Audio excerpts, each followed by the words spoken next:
కరుణా కటాక్షమని కిరీటమునిస్తూ ఉన్నాడు. అంతేకాదు ఆరోదిగా అక్షయ కిరీటమునిస్తూ ఉన్నాడు. మొదటి దశలోనికైలకు రాసిన పత్రిక 2వ అధ్యాయం 19వ వచనంలో మనం చూస్తే, మన నిరీక్షణ అయినను ఆనందమైనను అక్షయ కిరీటమైనను ఏది? మన ప్రభు అయిన యేసు యొక్క రాకడ సమయమున. చాలండి. ఇక్కడ మనం చూస్తే అక్షయ కిరీటమును ధరింపజేస్తూ ఉన్నాడు. గనుక దేవుని బిడ్డలారా, ఈ దినమున మన అతిశయము ఇదిగో లోకము కాదు, మన అతిశయము కుటుంబము కాదు, కానీ ఇదిగో అతిశయించువాడు ఎవరి యందు అతిశయించాలి? దేవుని యందు అతిశయించాలి. అతిశయ కిరీటమును పెడుతూ ఉన్నాడు. ఈ దినమున మనము 6 కిరీటాలు చెప్పుకునేనాము.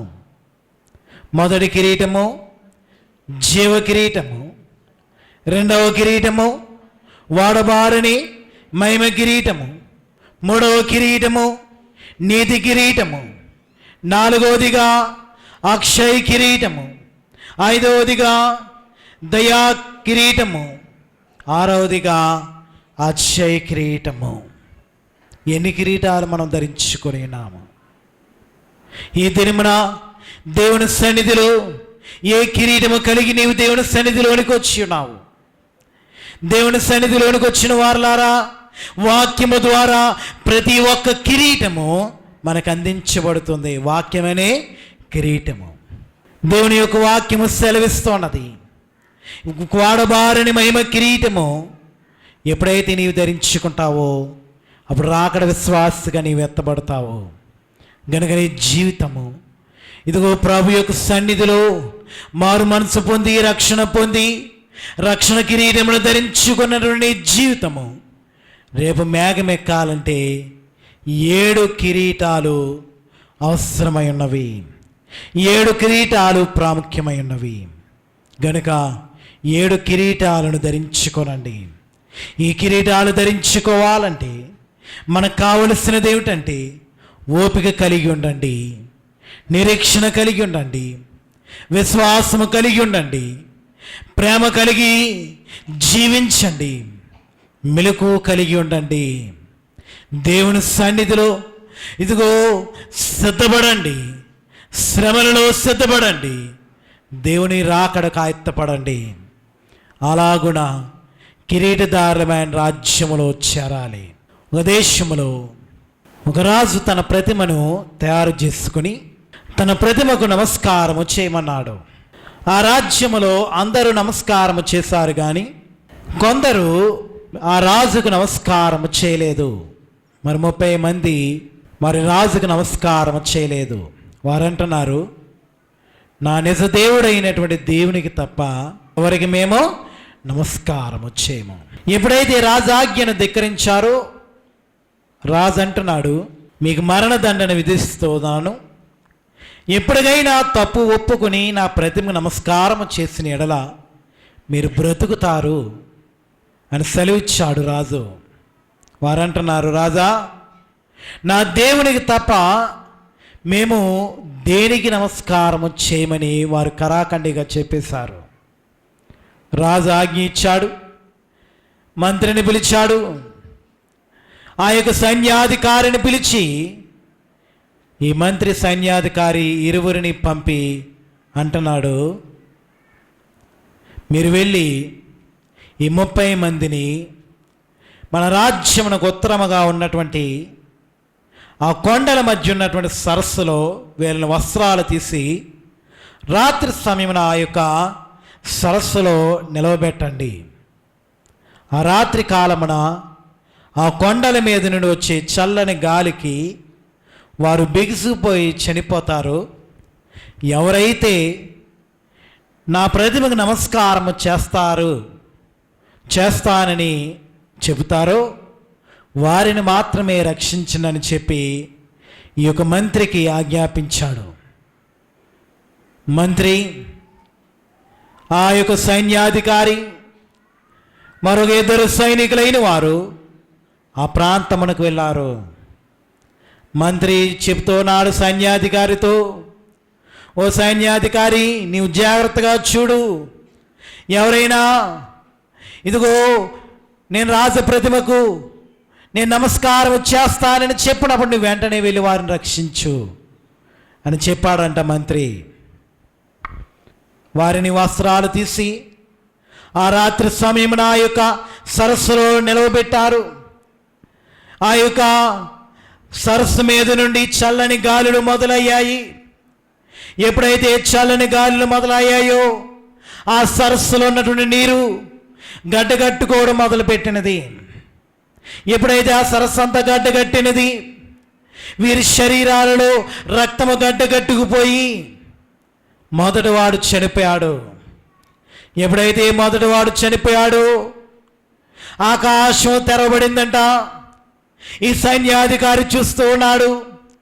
30 మంది దూతలు 30 కిరీటాలు పట్టుకుని మధ్య ఆకాశంలోనికి వచ్చి నిలబడ్డారు. ఎప్పుడైతే మొదటివాడు చనిపోయాడో, దేవుని కొరకు ఎప్పుడైతే చనిపోయాడో, ఇదిగో ఆత్మ పైకి వెళ్ళిపోతున్నది. దూత కిందకు దిగి ఆత్మ కిరీటమును ధరింపజేసి ఆత్మను పట్టుకుని వెళ్ళిపోతున్నది మొదటి దూత. ఎలాగున మొదటివాడు చనిపోయాడు, రెండవ వాడు చనిపోయాడు, మూడవ వాడు చనిపోయాడు. ఎలాగున క్రమక్రమముగా చనిపోతూ ఉన్నారు. చివరివాడు చూస్తున్నాడంట. చివరివాడి విశ్వాసము సడలిపోతోంది. ఇక 25 మంది చనిపోయారు. 26వ వాడు చనిపోయాడు. దూత వచ్చి కిరీటం పెట్టి తీసుకుని వెళ్ళిపోతున్నది. ఇది గట్టు మీద ఉన్న వాడికే తప్ప ఆ నిలబడిన వాడికి కనపడడం లేదు. ఈ 30వ వాడు 29వ వాడు చనిపోయాడు. ఇక ఒక్కడే మిగిలాడు. ఇతడు అనుకుంటున్నాడు, నేను జీవించేది నా బిడ్డల కోసము, నేను చనిపోతే నా బిడ్డలు ఏమైపోతారో అని చెప్పి 2 అడుగులు ముందుకు వేస్తున్నాడంట. ఎప్పుడైతే ఒడ్డుకు వస్తున్నాడో ఆ యొక్క కిరీటమును తీసుకొచ్చిన దూత పైకి వెళ్ళిపోతోంది. మరలా ఒడ్డు దగ్గర వరకు వచ్చి అనుకుంటున్నాడంట, నేను ఎంతకాలమో జీవిస్తాను, నేను చచ్చేదేదో దేవుని కొరకు చేస్తానని చెప్పి మరలా లోపలికి వెళుతున్నాడంట. ఇప్పుడు వెళ్ళిపోతున్న దూత మరలా కిందకి దిగొస్తుంది. ఇలాగున మరి కొద్దిసేపు మరి తర్జులు పడ్డాడు. ఇదిగో నా దేవుని కంటే నా కుటుంబమే ముఖ్యమని చెప్పి ఒడ్డుకొచ్చేసాడు. వెంటనే అక్కడ ఉన్న సైనికులైన వారే బట్టలు తీసుకుని వెళ్ళి ఆ యొక్క మరి ఒడ్డుకు వచ్చిన వాడిని బట్టలతో కప్పారు. అప్పుడు ఈ సైన్యాధికారి అన్నాడు, పిచ్చివాడా, ఇదిగో నీవు ఎంతకాలము బతుకుతావు? ఈ క్షణమే నీకు చావు వస్తే నీవు ఎక్కడికి పోతావు? ఇంతవరకు విశ్వాసములు ఉన్నవాడు, ఇప్పుడు నీ విశ్వాసం ఎందుకు పోయినది? దేవుని యొక్క కిరీటమును పోగొట్టుకున్నావు అని చెప్పగానే ఓ వెర్రివాడిలా చూస్తూ ఉన్నాడు అతడు. ఇతడే ఒడ్డుకు వచ్చాడు. వెంటనే ఈ సైన్యాధికారి తమ వస్త్రాలు విప్పి నీటిలోనికి వెళ్ళిపోతూ ఉన్నాడు. నీటిలోనికి వెళ్ళిపోయి ఈ సైన్యాధికారి ప్రార్థిస్తున్నాడు, ప్రభువా, నువ్వు ఎలాగుంటావో నాకు తెలీదు, ఏ రీతిగా ప్రార్థన చేయాలో నాకు తెలీదు. ఇదిగో ముందు 29 మందికి ఏ రీతిగా ఏ కిరీటము దారిలై నీ రాజ్యములోనికి వారు వచ్చారో, వారిని నీవు ఏ రీతిగా తీసుకుని వెళ్ళావో నన్నును ఆ రీతిగా తీసుకుని వెళ్ళు, నన్ను ఆ రీతిగా సిద్ధపరచని దేవుని సన్నిధిలో ప్రార్థించాడని. కొద్దిసేపటికి సైన్యాధికారి చనిపోయాడు. ఆ 30వ కిరీటం వెళ్ళిపోతున్నటువంటి దూత మరలా దిగి వచ్చి ఈ సైన్యాధికారి కిరీటము పెట్టి అతని యొక్క ఆత్మ దేవుని సన్నిధిలోనికి తీసుకుని వెళ్ళిపోయింది. మరుసటి దినమైంది. ఈ యొక్క రాజే మంత్రిని పిలిచాడు. మంత్రి ఎంతమంది రక్షింపబడ్డారంటే మంత్రి అంటున్నాడు, ఒక్కడు రక్షింపబడ్డాడు. రాజు ఎంతో గర్వంగా మరి అంటున్నాడు, నేను ఒక్కడినైనా రక్షించాను, నేను ఒక్కడినైనా నా వైపుకు త్రిప్పుకున్నాను అని గర్వంగా చెప్తున్నాడు. అప్పుడు మంత్రి అంటున్నాడు, నువ్వు ఒక్కడు తిప్పుకున్నావు కాదు, 100 మందిని పోగొట్టుకున్నావు. అదెలా అంటే నీ సైన్యాధికారి ఇదిగో తేను ఏ స్థితిలోనైతే బయటకు వచ్చాడో తిరిగి అదే స్థితిని కోరుకుని ఆ యొక్క వారితో పాటు చనిపోయాడు అని చెప్పగానే రాజు నిశ్చేష్టుడైపోయాడు. దేవుని బిడ్డలారా, ఈ దినమున దేవుని రాజ్యము కొరకు నీ సిద్ధపడు. అల్పకాలము భోగభాగ్యముల వైపు కాదు కానీ దేవుని కొరకు నీవు సిద్ధపడు. దేవుని రాజ్యము కొరకు నీవు సిద్ధపడు.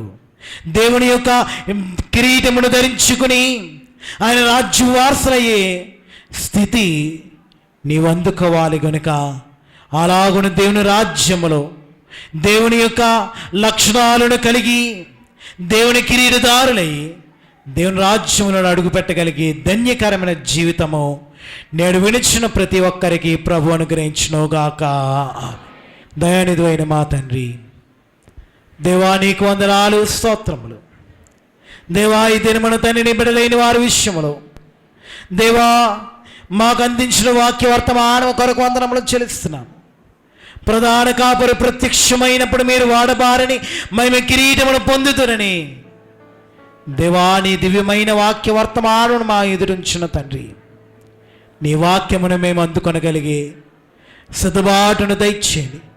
వాక్యము ద్వారా మా జీవితాలను సరిచేసుకుని నీ లక్షణాలను మేము కలిగి ఉండి రాకడ వరకు ఓపిక కలిగి నిరీక్షణ కలిగి విశ్వాసముతో నీ యొక్క కిరీటమును అందుకొనగలిగే ధన్యత మా ఎల్లరికీ అనుగ్రహించి మహిమను పొందమని మా కొరకు